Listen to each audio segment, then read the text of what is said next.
प्रकृतिवाद में प्रस्तावना और इंट्रोडक्शन की सबसे पहली हेडिंग प्रकृतिवाद। प्रकृतिवाद पाश्चात्य दर्शन की विचारधारा है जो प्रकृति को ही मूल तत्व मानती है। वह मानती है कि प्रकृति ने ही ब्रह्मांड की रचना की है और ब्रह्मांड की रचना और संहार का कारण प्रकृति है। प्रकृतिवाद यथार्थवाद की तरह ही दार्शनिक विचारधारा प्रारंभिक काल से ही चली आई है।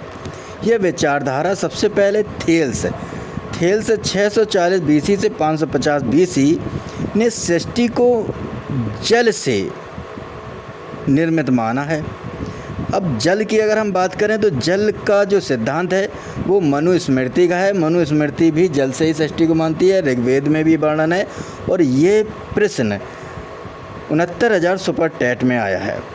इसके बाद जो दूसरे विद्वान हैं एनेक्सीमेनीज 590 बीसी से 525 बीसी, उनका मत है कि सृष्टि की उत्पत्ति वायु से हुई है।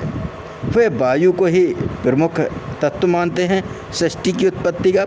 इसके बाद हेराक्लिटस 540 बीसी से 475 बीसी, वह अग्नि को सृष्टि का मूल तत्व मानते हैं। अग्नि का निर्माण के विषय में ऐसा माना जाता है कि सृष्टि जो नवीन विद्वान हैं, चाहे वो वैगनर हो, चाहे डाल्टन हो, चाहे रदरफोर्ड हो, वो सभी मानते हैं कि सबसे पहले एक बहुत बड़ा अग्नि तत्व था या सूर्य था। सूर्य के ही टुकड़े से पृथ्वी बनी हुई है।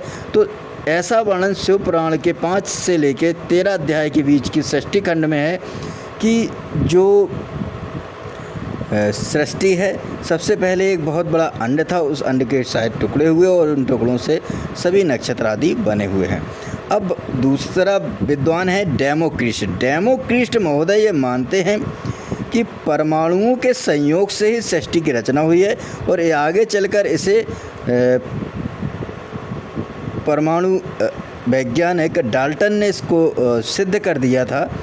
और यह जो डाल्टन का परमाणुवाद है वो वास्तव में डाल्टन का परमाणुवाद कणाद मुनि के परमाणुवाद से प्रेरित है। वो सर्वप्रथम विश्व में परमाणु की जो खोज है वो कणाद ऋषि ने की। अब हम बात करते हैं डेमोक्रिटस के बाद सुकरात पदार्थ अथवा प्रकृति के स्थान पर आत्मा परमात्मा को मूल तत्व मानते हैं। उसके बाद उनका शिष्य प्लेटो ने विचार को प्रमुख माना है। इसके बाद कई सारे विद्वान हुए जिनमें से काम्टे, बेकन, हॉब्स, डार्विन और लैमार्क हुआ। ये इसमें डार्विन प्रमुख हैं। डार्विन का जो विकासवाद है वह विकासवाद विशेष माना जाता है और डार्विन के विकासवाद से ही प्रकृतिवाद का तीसरा प्रकार भी बना हुआ है। तो डार्विन के विकास के बाद 18वीं शताब्दी में बाल्टियर और बाल्टियर के बाद Rousseau, Herbert Spencer, Huxley, Samuel Butler आदि विद्वानों ने प्रकृतिवाद को एक दर्शन के रूप में प्रतिस्थापित करने में सहयोग प्रदान किया, जिनमें जीन जैक्स रूसो और हर्बर्ट स्पेंसर प्रकृतिवाद में विशेष महत्व रखते हैं।